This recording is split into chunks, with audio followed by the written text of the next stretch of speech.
유대인이면서 그리스도인 사람들이 있었던 거예요. 이와 반면에 이제 혈통적으로 유대인이 아니고 이스라엘 사람이 아닌데 예수님의 복음을 영접하고 백부장 고넬료 같은 경우에도 그렇겠죠. 완벽하게 로마 사람이고 이방인이고 헬라 사람이었는데 지금 저희들처럼 예수님을 영접하고 성령을 받으면서 이제 크리스천이 되는 이방인 크리스천들, 그다음 성경에는 헬라파 크리스천, 그리스도인 이렇게 되어 있는 두 부류가 있습니다. 그래서 2주 전에 살펴봤던 로마서 2장 9절과 10절에 이런 표현이 있는 거예요. 악을 행하는 각 사람의 영에는 환난과 공고가 있으니 먼저는 유대인에게요 그리고 헬라인에게며 그 다음 9절에도 먼저는 유대인에게요 그리고 헬라인에게라 이렇게 되어 있습니다. 그래서 교회 공동체 안에는 먼저 믿고 유대교의 전통을 갖고 있고 여호와 하나님을 알고 있고 구약에 대해서 잘 알고 있는 유대 그리스도인들이 있었고, 이런 문화에 대해서 잘 모르지만 예수님을 영접하고 성령도 체험하고 세례도 받는 이제 이방인 크리스천들의 무리가 있었던 것이죠.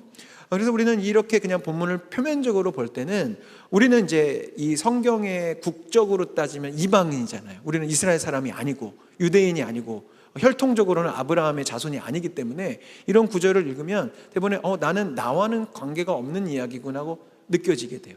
그리고 조금 더 설명을 드리면 신약의 복음서에 예수님이 바리새인들을 지적하시고 이렇게 하면 나는 바리새인 아니니까, 나는 율법주의자 아니니까 나와는 관계없다라고 생각하기 쉬운데 사실 그렇지 않습니다. 지금 이 말씀은 그냥 표면적으로 혈통이 유대인이냐 헬라인이냐 외국 사람이냐를 말하는 것이 아니고요, 저와 같은 모태신앙들 또 신앙의 연조가 오래된 분들은 오늘 이 본문이 지적하고 있는 유대 그리스도인들의 모습을 바라보고 묵상하실 수 있어야 되고요, 그런 신앙생활이 길지 않다 하시더라도 누군가보다 이 전도라는 사명 아래서 누군가보다 내가 먼저 믿었고 주님과 성경을 내가 전도하고자 하는 그 어떠니 가족 가운데 아직 예수님을 믿지 못하고 또 믿음이 식어진 누군가에 비해서 내가 그래도 조금은 더 큰 믿음을 가지고 있고 하나님과 성경에 대해서 조금은 더 많이 알고 있다라고 스스로 여겨지신다면 우리는 이 유대 그리스도인들에게 오늘 성경이 하는 이야기에 귀를 기울일 수 있어야 하고요, 무엇보다도 오늘 본문 중에 23절과 24절을 깊이 고민하실 수 있어야 됩니다. 율법을 자랑하는 내가 율법을 범함으로 하나님을 욕되게 하느냐? 기록된 바와 같이 하나님의 이름이 너희 때문에 이방인 중에서 모독을 받는도다. 저는 이게 과한 성경 해석이라고 생각하지 않습니다. 먼저 믿은 유대인이 그 복음을 전해야 되는 이방인을 향해서 이제 오늘 제가 설명드릴 이러저러한 모습 때문에 복음이 주님의 꿈이시잖아요. 열방을 향해서 예루살렘과 온 유대와 사마리아와 땅끝까지 이르러, 만약에 복음이 유대와 이 이스라엘에만 갇혀있기를 바라셨다면 무엇하러 열방을 향해 흩어지게 하셨으며, 이번 주일에 말씀을 통해 나누겠지만 왜 우리에게 방언의 은사를 주셔서 세계 각처로 복음이 선포되도록 하셨겠어요? 주님은 유대인으로부터 이방인에게까지 복음이 전하기를 원하는데 그 구조는 지금 동일한 거예요. 먼저 믿고 모태신앙이고 교회에서 오래 신앙생활한 내가 아직 주님을 잘 모르고 또 믿음이 식어진 이 성경에 따른 그 이방인들을 향해서, 아직 복음을 모르는 자들을 향해서 우리의 삶이 어떠한 모습으로 나아가느냐에 따라 복음 전도의 디딤돌이 될 수도 있고요, 복음 전도의 걸림돌이 될 수도 있는 거예요. 제가 연초 우리 리더님들의 가정과 또 나무신방을 거듭하면서 아주 선명하게 하나님께서 담임 목사인 저에게 무엇을 위해 기도하고 무엇을 위해 이 사역을 일구어야 될지를 하나 선명하게 보여주신 기둥 하나가 있는 게 무엇이냐면 우리 가족 안에 구원 얻는 영혼들에 대한 기도였어요. 정말 거의 대부분의 가정이 여러저러한 이유로 믿음이 있다가 식어진 자녀, 또 남편, 아내, 여러 가지 그런 기도 제목들을 다 품고 계시더라고요. 우리는 가정 안에서 그 복음과 구원에 대한 기도 제목이 있고 우리의 어떠한 모습을 통해 그 복음은 흘러가야 되는 그런 사명이 주어졌는데, 그 사명 앞에서 내가 복음의 디딤돌이 될 수도 있고 걸림돌이 될 수 있다는 건 굉장히 중요한 주제인 거예요. 단순히 교회 나아가지 않고 코로나 중에 믿음이 식어진 나의 자녀나 어떤 가족의 구성원을 위해서 열심히 기도하는 거 너무 필요하죠. 영혼 구원은 영적인 일이기 때문에 기도가 물론 쌓여있고 기도의 능력을 우리는 의지해야 됩니다. 그러나 동시에 먼저 믿은 자로서의 나의 삶의 방식과 태도도 적잖이 영향을 미치게 되어 있어요. 그래서 이제 오늘 본문을 그런 맥락 가운데 두려움과 떨림으로 들어주셨으면 좋겠습니다. 이 사도 바울이 지적하는 전도의 걸림돌이 되는 유대 그리스도인들의 모습이 있었어요. 첫 번째는 무엇이냐면 교만입니다. 전도의 첫 번째 걸림돌은 교만이에요. 신앙적인 우월 의식입니다. 오카노 목사님이 쓰신 내가 얻은 황홀한 구원 중에서 이 글을 좀 읽어드리겠습니다. 유대인이라는 말은 칭찬 또는 찬송이라는 매우 아름다운 의미를 담고 있습니다. 사실 이 이름이 뜻하는 바에 못지않게 유대인은 세계에서 가장 자랑스러운 혈통을 가진 민족이라고 할 수 있죠. 가만 살펴보니까 정말 이렇게 우리가 알고 있는 유명하고 또 위대하고 큰 업적을 이룬 사람 중에 유대인이 정말 많더라고요. 예. 아인슈타인은 대표적인 유대인입니다. 아주 똑똑한 사람이고 여러 가지 또 과학적인 업적을 이루었죠. 그리고 영화계에 있어서는 스티븐 스필버그, 주라기 공원, 뭐 E.T. 뭐 무수히 많은 영화를 만들어낸 사람도 유대인이고요. 뭐 생소하실 수 있겠지만 미 연방 준비제도 의장이었던 앨런 그리스펀이라는 사람을 비롯해서, 그러니까 미 연방 준비제도는 세계의 은행 돈을 쥐락펴락하는 곳이거든요. 거기에 의장도 유대인이었고요. 아시는 분은 아시겠지만 국제 금융과 은행과 여러 가지의 큰 손들은 다 유대인들입니다. 경제적인 영향력이 있죠. 세르게이 브린과 레리 페이지라는 분을 모르시겠지만 이렇게 말하면 아실 거예요. 이들은 구글 창업자입니다. 구글 창업자도 유대인이에요. 윌리엄 로젠버그 모르시죠? 괜찮아요? 이 사람은 던킨 도너츠 창업자입니다. 네, 유대인이고요. 이분은 아실 것 같아요. 어바인 라빈스. 뭐 만들었을까요? 그래요. 베스킨 라빈스 창업자도 유대인이에요. 이 외에도 정말 많더라고요. 유대인들 중에서 위대한 업적, 아무튼 영향력이 있는 사람들이 참 많습니다. 다시 책으로 돌아와서, 그래서 그들이 가졌던 우월감은 대단할 만해요. 지금까지도. 이 성경에 쓰였던 2000년 전이나 그로부터 1500년 전의 구약 시대부터 시작해서 이들은 스스로의 이 민족성이 너무나 대단하고 우월하죠. 오죽하면 자기 민족이 아닌 이방 사람들을 지옥불의 땔감 정도로 여겼던 시절도 있었대요. 그러니까 자신들은, 유대인들은 천국 가는 건 명백하고 이방인들은 지옥의 땔감이다라고 생각할 정도로 아주 이 선민의식을 과시하고 자부했던 민족이죠. 맞습니다. 그 말은 틀렸지만 이들이 그런 마음을 가질 만은 해요. 왜냐하면 하나님께서는 많은 민족 가운데 유일하게 이스라엘 민족을 선택한 것은 맞습니다. 또 그들에게 예수 그리스도를 메시아로 보내주셨고 그분을 통해서 온 세계가 복을 받도록 하시겠다고 언약하셨고 이루어내셨죠. 그렇게만 보면 예수님도 사실은 이스라엘 사람이니까 그들이 그런 의식을 가질만 해요. 이 정도로 하나님께 보장을 받은 백성이라면 대단한 축복을 받은 것은 분명합니다. 그런 거로 그들이 커다란 긍지와 자부심을 가질 만도 한데, 그런 그들의 그 자긍심을 가지고 복음을 전하고 예수를 전하는 데 써야 되는데 그들은 어떻게 했느냐? 그 우월감이 지나친 나머지 그들은 잘못된 길을 걷게 되었습니다.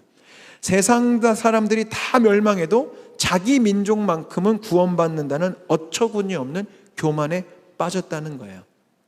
왜냐하면 오늘 본문 가운데 예수님을 모르는 유대인들, 바리새인들도 마찬가지지만 예수님을 믿고 나서도 유대 그리스도인들이 이런 모습이 많았다는 거죠. 이 선민의식과 절대적인 구원, 우리는 무조건 구원받는다. 우리는 여호와의 백성인 동시에 예수까지 믿었으니 우리는 무조건 구원받는다라는 엄청난 특권의식이 있었다는 겁니다. 오늘 본문에서 느끼신 분은 아셨겠지만 율법이란 단어가 정말 많이 나왔어요. 제가 다 세봤습니다. 23번 나옵니다. 네, 저보다 더 정확하신 분 한번 세보시고 목사님 24번인데요. 네, 수정해 주세요. 아무튼 제가 샅샅이 이렇게 동그라미 쳐봤는데 23번이 나왔어요. 이 보면 율법. 사도 바울은 굉장히 똑똑한 사람이고 이 수사학과 글쓰기를 박사 받은 사람이거든요. 의도가 있는 거예요. 지금 유대 그리스도인들이요, 결론부터 예수를 의지해야지. 지금 여러분들 예수님 믿는다고 하지만 율법 의지하고 있지 않습니까? 율법. 우리는 객관적인 이 상황 가운데서 이 율법보다 예수가 위대하다는 건 알지만 그 당시 이 유대 그리스도인들에게 율법은 엄청난 구원을 보장하는 부적과도 같은 거였어요. 그러니까 율법이라는 단어를 보면 그냥 그것 자체로 든든한 거예요. 왜? 율법은 자기들만 받았잖아요. 이스라엘 백성만 받았잖아요. 그들의 조상이 모세가 산에 가서 받아왔잖아요. 그러니까 그 자긍심이 대단한 거예요. 그러니까 우리는 율법을 가지고 있는 민족이니까 이것 자체로 구원이 보장된다라고 착각한 거죠. 예수를 가져야 되는데 율법을 가진 것으로 구원을 보장하고 싶었어요. 제가 본문이 길어서 다 읽진 않습니다만 13절에서 18절을 바탕으로 이들이 가진 이 율법을 향한 영적인 교만이 무엇인지를 한번 정리해 볼게요. 첫 번째는 율법을 들었기 때문에 의인이라는 착각을 갖고 있었어요. 그냥 율법을 들으니까. 우리로 치면 뭐예요? 설교를 듣고 있으니까 나는 의인이야 라는 착각이 있다는 거죠.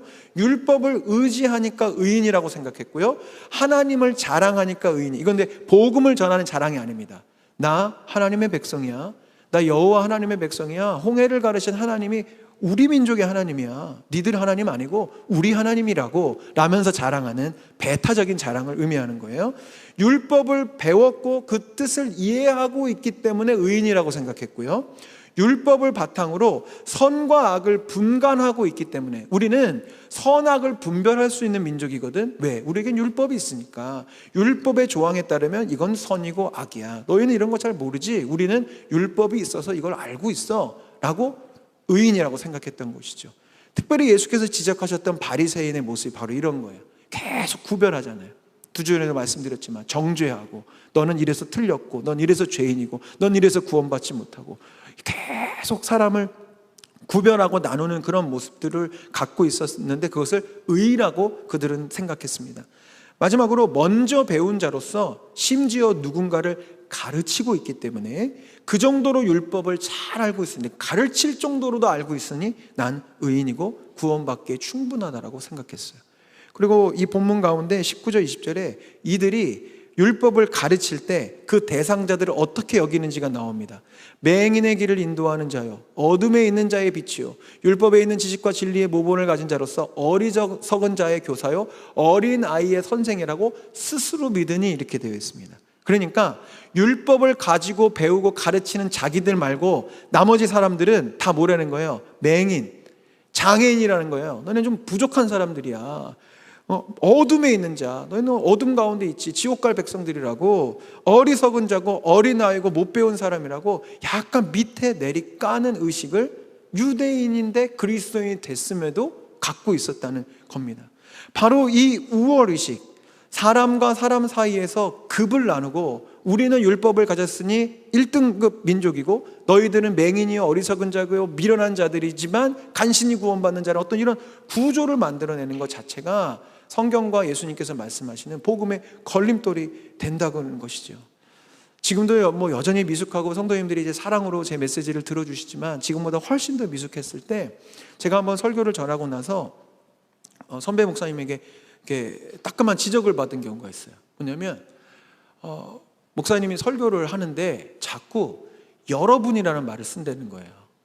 그러면서 설교자는 여러분이라고 가르치는 설교자가 되어야 되는 게 아니라 우리라는 이야기를 할 수 있어야 된다. 무슨 말이냐면, 제가 이제 오랫동안 청년 사역을 하다 보니까 제 안에 어떤 영적 교만이 생겼냐면, 우리 청년들을 가르쳐 줘야 되고, 우리 청년들은 아직 성경을 잘 모르고, 근데 나는 알고 있고, 저도 모르게 그런 영적 교만함이 생겼던 모양이에요. 그러니까 설교를 하든 강의를 하든 나는 이미 알고 있으니 여러분은 이렇게 하시고 여러분은 이렇게 해야 되고 계속 그렇게 가르쳤던 거죠. 근데 그 습관이 남아서 어른들을 향해 설교를 할 때도 제가 입버릇처럼 여러분 이런 이야기를 했던 것 같아요. 근데 제가 깨닫고 보니까 틀린 말씀이 아니더라고요.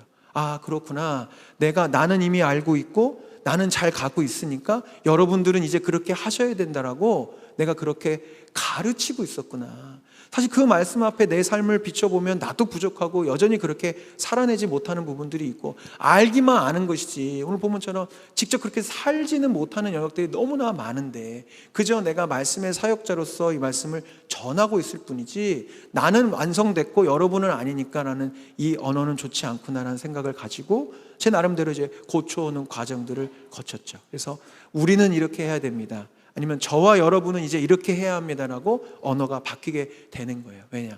설교자로서도 그렇게 알게 모르게 영적인 교만한 가운데 목회자와 평신도, 성경을 배운 사람과 아닌 사람이라는 아주 성경적이지 않은 급을 나누려고 하는 마음이 생길 수 있기 때문입니다. 그런데 예수님을 생각해 보십시오. 예수님은 급을 나누시지 않았잖아요. 예수님이라면 어떻게 하실까? 우리 지난주 도전이었는데 예수님이라면 어떻게 하실까요? 전혀 예수님은 급이라는 걸 나누시지를 않아요. 주님은 낮은 대로 임하신 만왕의 왕이세요. 그렇잖아요. 신이시고 하나님의 아들인데 고귀한 모습으로 우리를 가르치실 수도 있고 완전히 압도하실 수도 있지만, 우리가 너무나 잘 아는 바대로 가장 누추한 그 마국간에 임하시고 비천한 목수의 아들로 오셔서 험한 모든 것들을 경험하시는 그 예수님이 우리 주님이시고요, 세리와 창기들, 죄인들의 친구가 되어주셨어요.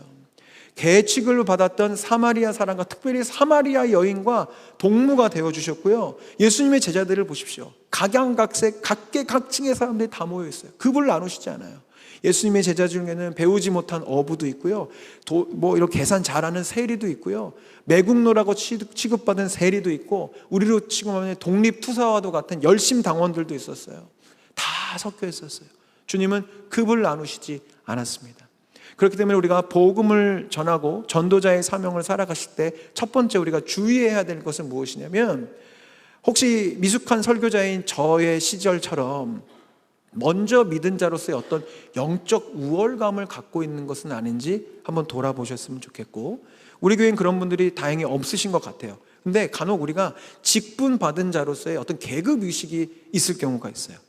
나는 장로고, 나는 권사고, 나는 목사고, 이런 것들로 뭔가 그렇게 사람을 나누려고 하는 마음들이 있다면 주의하셔야 됩니다. 근데 직분이 아니라 우리가 살다 보면 나이를 가지고도 우리가 이렇게 나누려고 하고, 내가 경험이 많기 때문에, 내가 지식이 많기 때문에 위아래를 나누려는 생각들을 품으실 때마다 이게 그냥 단순히 교회 공동체가 서로 하나이고 동등합니다라는 그런 차원의 문제가 아니고요, 복음의 걸림돌이 될 수 있어요.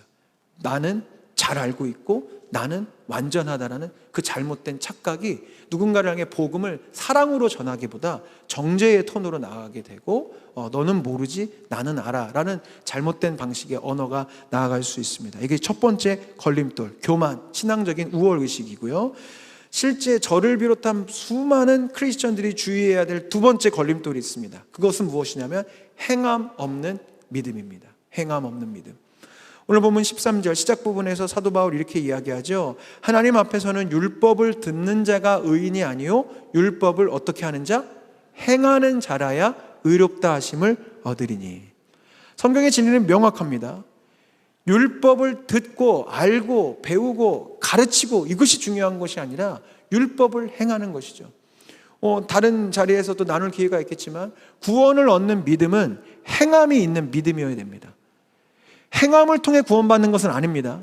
그러나 행함이 있는 믿음이 있어야 됩니다. 왜냐하면 성경은 명확하게 얘기합니다. 행함이 없는 믿음은 죽은 믿음이고요, 우리의 예수 그리스도를 영접하고 주님을 주인 삼는 자의 삶이 수반되지 않는 것은 그것은 믿음이 아닌 거예요. 그냥 스스로의 착각인 것이죠.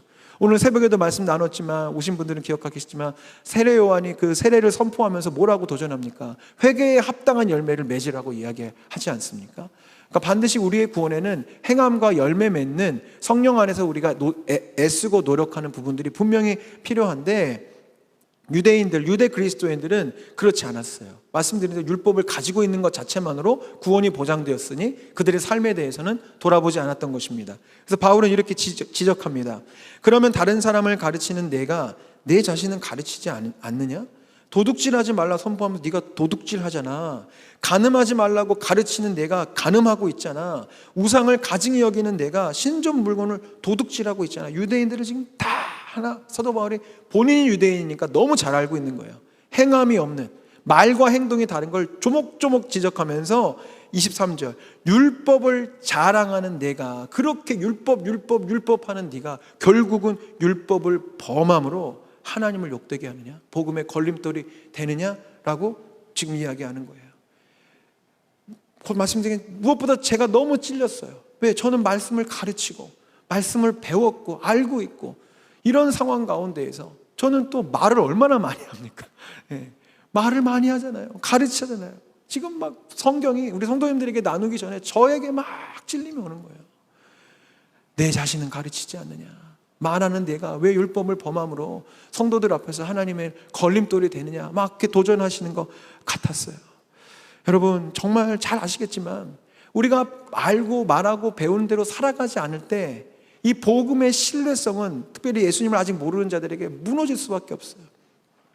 분당만나교회에서 사역할 때 그래서 이게 건강과 관련돼서 이렇게 많은 지식을 갖고 있고 이렇게 체형 교정 이런 것들을 이렇게 또 이렇게 곁다리로 배운 그런 목사님이 계셨어요. 그래서 건강에 대한 지식도 해박한데 이렇게 목회자들이 쭉 앉아 있는데 우리가 기본적으로는 다 사람이 따뜻한 음료를 마셔야 된대요. 몸이 냉해지면 몸에 여러 가지 이제 기능들이 좋지 않아져서 따뜻한 걸 이렇게 자주 드셔야 된다고. 근데 제가 지금은 저도 나이를 조금 먹어가지고 근데 예전에 무조건 얼죽아였거든요. 이 추운 겨울에도 저는 무조건 아이스 아메리카노를 마셔야만 했는데 요즘은 이제 조금 아침에는 따뜻한 거 좀 당기고 하지만 제가 그 얘기를 듣고 있는데 난 큰일 났구나. 난 맨날 차가운 거 먹는데 그래서 따뜻한 거 이제 마시고 해서 그렇게 배우고 이따가 이제 그 목사님하고 다른 어떤 자리에 가서 음료를 시키는데 그게 몇 시간 지나지 않았거든요.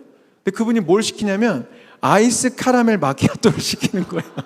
또 그 전에 뭐 단 것도 안 좋고 뭐 차가운 것도 안 좋고 막 우리한테 가르쳐주면서 내가 서 뭐야 왜 우리한테 그거 마시라고 해서 아이스 카라멜 마키아토 먹어 맛있잖아요 이러는 거예요. 그래서 목사님 말 내가 안 믿는다고 자기나 그렇게 살지 이렇게 얘기를 했던 기억이 나요.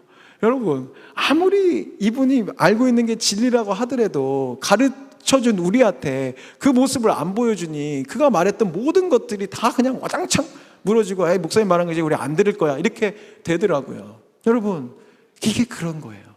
행함이 없는 믿음, 우리가 말만 하고 가르치기만 잘하고 우리의 삶이 수반되지 않을 때 우리의 그 삶 자체가 진리이신, 그래요, 따뜻한 거 마시고 단 거 먹지 않는 것이 건강하다는 진리가 분명히 있음에도 불구하고 그분의 그 행동 때문에 이 진리 자체가 거짓처럼 보여지게 되는 안타까운 현상이 나타나는 것이죠. 이스라엘 백성들이, 유대인들이 어떤 사람들이었냐면 도둑질하지 말아야 됩니다라고 가르치면서 그들은 도둑질했어요. 그런데 그들이 그것이 도둑질인지도 몰랐죠. 그것이 무엇이냐면 뿌리 깊은 고리대금업이었어요. 유대인들은 이 이자를 해가지고 이윤을 남기는 것을 신약시대 때부터 계속 해왔거든요. 근데 이것은 주님께서 신명기에 말씀하신 걸 이미 어긴 거예요. 내가 형제에게 구워주거든 이자를 받지 말지니 곧 돈의 이자, 식물의 이자, 이자를 낼 만한 모든 것의 이자를 받지 말 것이니라고 명령하셨어요. 그러니까 자기의 유익을 위해서 돈을 구워주지 말라는 거죠. 근데 그런 이 율법의 진리가 있음에도 불구하고 그들은 직접 남의 물건을 훔치지만 않으면 된다고 생각해 놓고 어떻게 해요? 여러 가지 고리대금으로 자기의 이윤을 부풀리는 것이 도둑질과 같다는 것을 지금 사도 바울이 지적하는 겁니다. 간음하지 말라고 이야기하면서도 이스라엘 백성들은 대대로 우상숭배의 대가들이었죠. 영적인 간음인 동시에 이 이방 우상 제사의 자리에는 거의 대부분 성적으로 음란한 제의가 같이 수반되어 있었기 때문에 그들은 간음의 대명사들이었고요. 몇 주 전에도 말씀드렸지만 예수님 당시에는 굉장히 쉬운 이혼이 있었어요. 남성들이 이러저러한 이유로 자신의 아내를 쉽게 버릴 수 있었다고요. 주님 보시기엔 이것은 간음이죠. 분명히 하나님께서 사랑하시라는 아내가 있지만 자기의 마음대로 버리고 다른 여자와 사는 것을 정당화하는 것들이 다 간음에 해당됐고요. 제가 이번에 연구하다가 찾은 건데 신전 물건을 도둑질하느냐 이게 도대체 무슨 뜻일까 생각해 봤어요. 이거는 이 유대인들, 유대 그리스도인들이 가지고 있던 완벽한 이중성이었어요. 그들이 가진 기적의 논리가 있었는데 이런 겁니다. 우상 숭배는 나빠. 그리고 그 우상은 사실 있지도 않아. 그러니 우상 신전에 있는 물건을 훔치는 건 나쁜 일이 아니야. 우상은 어차피 나쁘니까 그 나쁜 우상 신전에 내가 훔쳐오는 건 나쁜 일이 아니라는 거예요.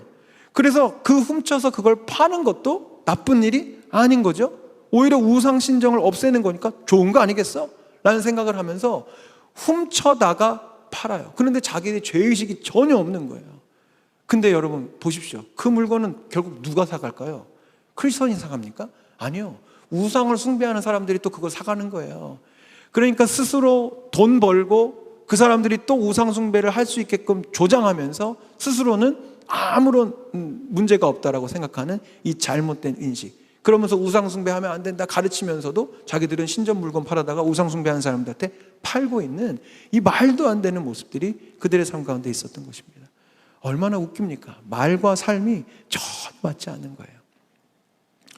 요즘 정말 안타까운 게 무엇이냐면 이 주님을 모르는 세상이 바라보는 기독교인의 이미지가 바로 이 유대 그리스도인들의 이미지와 너무 비슷하다는 겁니다.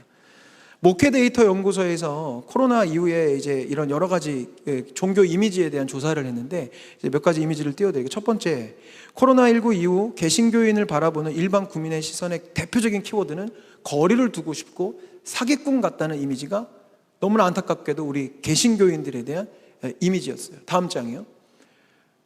네네. 글씨가 너무 작아서 잘 안 보이시겠지만 저 불교에 대한 대부분의 인식들은 뭐냐면 온화하고 절제하고 따뜻하다는 이미지를 갖고 있어요. 불교도들이 우리들은 이런 사람입니다 얘기했다는 것이 아니라 일반 사람들 수백 명에게 조사를 해보니까 불교인을 생각하면 어떤 생각이 드십니까? 이렇게 다 객관식을 찍게 했더니 불교는 온화하고 절제하고 따뜻한 이미지가 있는 것 같아요. 또 천주교 신자들은 온화하고 따뜻하고 윤리적인 것 같아요 라는 것들이 이 표가 많았는데, 안타깝게도 우리 교회 개신교 우리 이 복음을 가지고 있는 개신교는 역으로 거리를 두고 싶고 이중적이고 사기꾼 같다는 이미지가 많았어요. 또 다른 연구에서는 지금도 이제 글씨가 작지만 이 교회 개신교 영역에서는 그래 여러분은 잘 보이시겠네요. 사기꾼 같고 부패하고 배려가 없고 비윤리적인 거에 단어가 막 집중됐어요. 이건 이제 외국 자료인데, 그리고 저쪽 불교는 의지가 강하고 자기 관리가 강하고 절제하고 이렇게 되고, 천주교는 착하고 가족적이고 막 이런 좋은 단어들로 표가 많았다는 거예요. 근데 이 자료는 기독교를 비판하기 위해서 넌 크리스천 단체에서 조사한 게 아니고요. 그러면 이제 신빙성이 떨어질 수 있겠는데, 이 교회 목회 데이터 연구소와 우리 크리스천 이 연구하는 이 세계 기관에서 정확하게 조사를 한 거예요. 너무나도 안타깝게도 우리 개신교인들 진리를 걸어가고 있던 우리에 대한 이 세상의 시선은 너무나 유대 그리스도의 모습과 같은 거죠. 사기꾼 같고 말과 행동이 다르고 가까이 하고 싶지 않고. 왜 그럴까 고민을 해봤습니다. 저희 부족한 지식과 고민 가운데 이래서 그런가 싶어요. 사실 크리스천을 향한 세상의 기대가 있는 것 같아요. 무슨 말이냐면, 우리가 종교를 생각하면 기본적으로 떠오르는 이미지가 있잖아요. 그러니까 여기도 나와 있지만 불교하면 일단 부처님이 생각나고, 불교하면 우리가 불교 공부 안 해도 대부분 무소요. 왜? 일단 스님들은 고기를 안 먹는다고 우리가 알고 있으니까. 요즘 드시는 스님도 있다고 하는데, 일단 기본적 이미지가 뭔가 고기도 안 먹고 세상 속에서 살지도 않고 머리도 빡빡 깎고 뭔가 절제하고 자기를 버리는 이미지를 갖고 있어요. 그러니 세상 사람들이 생각하는 불교인들의 모습은 그렇게 자기 욕심을 버리고 뭔가 절제하고 있는 모습으로 보여지기도 하는 거죠. 근데 우리 기독교는 그런 이미지가 아니라, 기독교 하면 예수님 또는 십자가가 생각나고, 교회 성경 잘 몰라도 그냥 어릴 적에 이렇게 윤리 도덕 교과서에 배운 것 때문에 예수가 한 말 중에 원수를 사랑하라는 말이 있다는 것 정도는 알고 있거든요.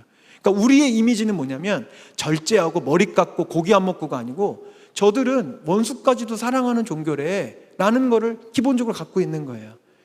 십자가 사랑 이런 부분들, 또 예수님에 대해 잘 모르는 사람 그냥 박애주의자 이렇게 알고 있으니까 우리는 사랑의 종교라고 인식을 갖고 있는 거죠. 그런데 서로 사랑하라고 가르치는 종교이고 원수까지도 사랑하라고 하는 이걸 믿음을 갖고 있다는 사람들이 가만히 보니까 이들이 사랑을 안 해. 무엇보다도 자기들끼리 싸워. 이럴 때 넌 크리스천들은 대본에 이 아이스 카라멜 마키아토 마신 목사님 대하는 거야. 뭐야, 틀렸네. 자기도 사랑하라고 하놓고 자기들끼리도 사랑하지 못하면서 우리더러 예수님 안 믿으면 지옥 간다고 얘기하니? 라고 반감을 확 갖는 거죠. 예수님 믿는다고 하지만 정직하지도 않아요. 예수님 믿는다고 하면서도 자기들의 유익을 위해서는 일말의 희생과 양보를 안 해요. 우리 부끄러운 고백입니다만 김명사 목사님도 예배 때 말씀하셨으니까 저도 얘기할게요. 우리 주일에 사실 분당에 있는 만나교회를 보면 정말 안타까워요. 왜요? 도로변으로 주차를 쫙 해놓으니까 믿지 않는 분들에게 덕이 되지를 않아요. 몇 번이고 김명삼 목사님도 교회에서 여기는 불법 주차하지 마십시오라고 이야기를 해도 조금 더 빨리 교회에 들어가기 위해서 여전히 거기에 차를 대시는 분들이 계세요. 아직 믿음이 없고 교회가 불만인 분들의 그 모습 자체가 뭐야, 이 불법 주차도 지키지 않으면서 뭘 예수님을 믿는다고 저렇게 모이고 있어라는 반감을 충분히 가질 수 있죠. 우리 이천 만나교회는 불법 주차하지 맙시다. 아멘. 아멘. 이거 정말 복음의 걸림돌이 돼요. 이만큼 우리는 진리를 갖고 있고 우리는 예수님의 사랑을 이야기하고 있고 진리이니까 예수님 꼭 믿으셔야 돼요. 안 믿으시면 지옥 갈 수 있어요 라고 하는 우리의 이 절대정명의 진리를 가진 우리가 정작 삶의 자리에서 사랑하지도 않고, 자기 유익이 있으면 금방 거짓말을 하고, 뭐 잠깐의 요 어려움 겪고 싶지 않아서 불법을 자행하고, 이런 모습들을 볼 때 세상은 거봐, 그건 거짓말쟁이들이고 말과 행동이 다르다라고 이야기하고 있는 것이죠. 그래서 이것 자체가 복음의 걸림돌이 되고요. 제가 모든 목회자를 대신해서 정말 사죄를 드려요. 특별히 우리 교회 가운데 목회자의 일탈이 너무나 큰 복음의 걸림돌이 돼요. 많은 경우는 아니지만 제가 이번에 신방하면서 몇몇 가정의 이야기를 듣게 됐어요. 목회자의 어떠한 모습으로 인해서 시험을 당하고 상처를 입어서 아무개가 교회를 나오지 않습니다. 교회를 가고자 해도 그 상처 때문에 또 다른 상처를 받을까 봐 교회에 못 나오고 있습니다라는 이야기를 들을 때, 같은 목회자로서 너무나 죄송스럽고, 그럼 나는 정말 더 열심히 잘 해야 되겠구나 하는 생각을 갖게 돼요. 왜요? 목회자는 말씀을 갖고 있고 가장 이 대표적으로 드러난 크리스천이잖아요. 근데 그런 사람이 말씀과 다른 엉뚱한 행동을 하게 될 때 교회 공동체는 뿐만 아니라 교회 밖에 있는 분들도 예수님을 믿을 이유가 사라지는 겁니다. 그래서 저와 같은 드러난 크리스천들은 더욱더 주의해야 하는데, 여기서 적용은 어떻게 들어와야 되냐면, 각 가정에서 먼저 믿은 우리 성도님들이 바로 목회자처럼 서 있다는 사실, 부담스러우시겠지만 인식하셔야 돼요. 왜? 우리는 그래도 적어도 가정 안에서는 나는 드러난 크리스천이거든요. 교회를 가고 있는 사람이거든요. 그런데 나의 어떠한 모습, 나의 말과 행동이 다르고 사랑을 배워가는 우리가 사랑하지 않는 모습을 보일 때, 예수님께로 나온 분들은 마치 일탈한 목회자를 모습을 보는 것과 같이 충분히 여기실 수 있어요. 아시죠? 교회를 떠나는 많은 분들은 사실은 하나님께 실망하고 하나님께 상처받아 떠나기보다 교회에 다니는 사람 때문에 상처받고 시험받아 떠나는 분들이 많습니다. 제가 목회 여정 가운데 거의 대부분 그랬어요. 하나님이 제 기도를 응답 안 해주셔서 저는 이제 안 믿을래요 하는 분은 거의 못 봤고요. 아무개 권사님 때문에 저는 교회를 떠납니다. 아무개 장로님 때문에 제가 마음이 너무 힘들어서 떠납니다. 어떤 목사님 때문에 저는 다른 교회를 다녀야 될 것 같아요 라는 이야기를 참 많이 들었어요. 안타깝죠.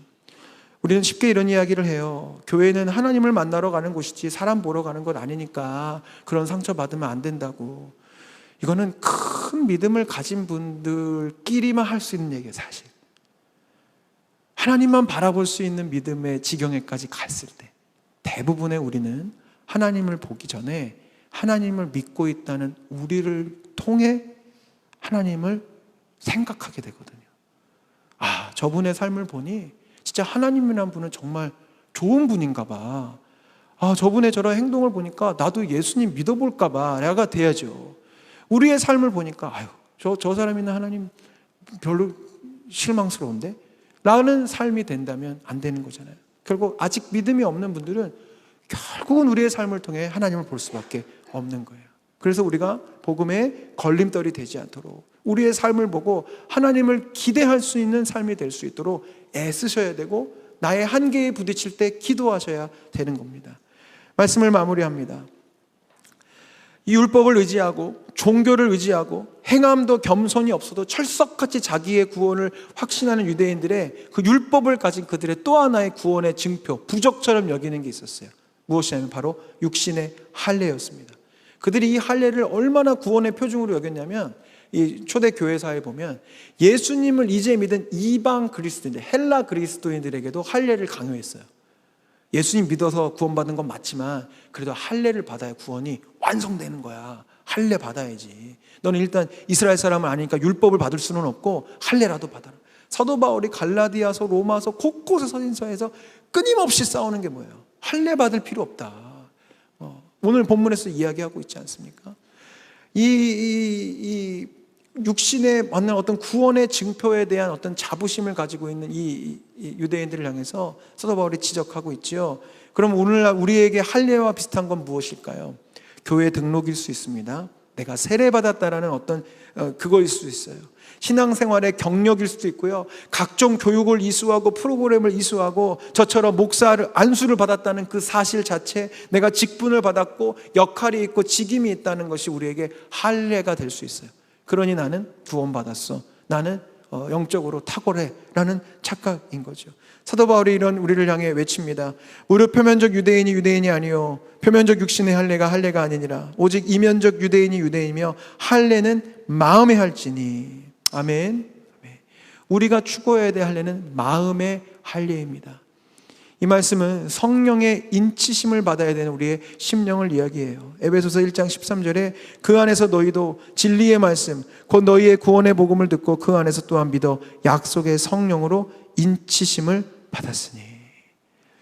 마음의 할례를 받는다는 건 내 영에 그리스도를 믿는 삶의 흔적이 있고 아무도 보지 않는 내 삶의 영역 가운데에서 예수님을 닮아가고 따라가고자 하는 삶의 모습이 있어야 된다는 것입니다. 그래서 오늘 본문의 마지막 29절 이렇게 되어 있는 거예요. 그 칭찬이 사람에게서가 아니요 다만 하나님에게서니라. 유대 그리스도는 늘 사람에게 칭찬. 나는 율법이 있습니다. 할례를 받았습니다. 나는 교회를 오래 다녔습니다. 직분이 있습니다를 드러냈지만 하나님 그걸 보시지 않는다는 거죠.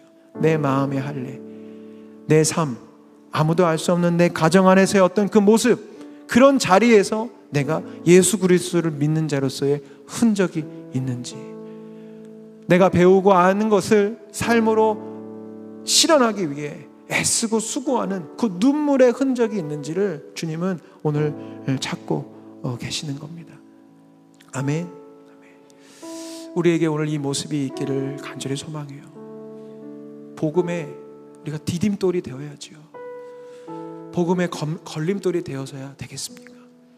우리가 우리의 영적인 교만함을 내려놓고 또 행함 없는 믿음을 내려놓고 하나님, 내가 겸손하게 모든 사람을 사랑하며 품는 자리로 나아가기를 원하고, 내가 작은 일이라도 행함이 있는 믿음으로 주의 구원의 복음을 증거하고 증언하는 사람이 되기를 원합니다. 찬양팀 나와주시고요. 오늘 그래서 우리가 기도하고 싶은 첫 번째 기도는 무엇이냐면, 주님, 나를 통해 주님의 이름이 높임을 받을 수 있기를 기도합니다. 아멘. 우리 각자의 가정에서 먼저 믿은 자로서 지금 우리 성도님들은 표대로 서 계시는 거예요. 여러분들 앞에 제가 믿음의 본이 될 사람으로 서 있는 것처럼, 교회 안에서는 제가 그 역할을 누구보다 열심히 잘해야 하지만 각자의 가정과 일터에서는 우리 장로님, 권사님, 집사님들이 이 역할을 감당하셔야 된다고요. 그래서 주님이, 저는 그 가정 안에 영원히 살 수 없어요. 저는 그 직장에 있을 수 없죠. 그러나 주님은 하나님께서 여러분을 택하셔서 그 가정에 보내시고 그 일터 가운데 세우셨습니다. 그래서 이제 우리는 복음의 디딤돌이 될 수 있어야 됩니다. 전도의 디딤돌이 될 수 있어야 됩니다.